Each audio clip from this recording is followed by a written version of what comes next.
Ավելի վաղ մեր օրագի նյուզի հետ հարցազրույցներից դուք ավելի շուտ եք ակնարկել Արարատ 73 ֆիլմում ձեր մասնակցության մասին։ Հիմա կպատմեք ձեր դերակատարության մասին, ընդհանրապես ֆիլմի մասին ձեր կարծիքը։ Ֆիլմը դեռ չենք դիտել, մենք երևի վերջիններն ենք, վերջին մարդիկ ենք ֆիլմի հետ կապված, ովքեր դեռ ֆիլմը չեն դիտել։ Ես դիտել եմ ինչ-որ կադրեր, բայց արձագանքներից հասկանում ենք, որ շատ լավ ստացված ֆիլմ է, հուսամ բոլորին դուր կգա։ Այս ֆիլմը շատ կարևոր է նրանով, որ պատմությունը երբ որ չունի ինչ-որ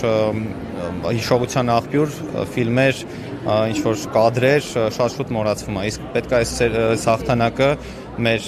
բոլոր սերունդներին փոխանցենք, տեսնեն թե ոնց է Իշտոյանը գոլը խփում, ոնց է թիմը հաղթում ու մնացած բոլոր այդ մանրուքները, որը Մայր Մկրտչյանը փորձել է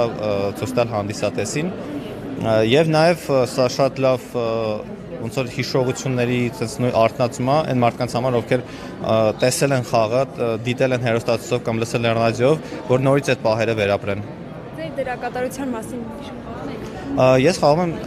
Ալեքսանդր Կավալենկոյի դերը,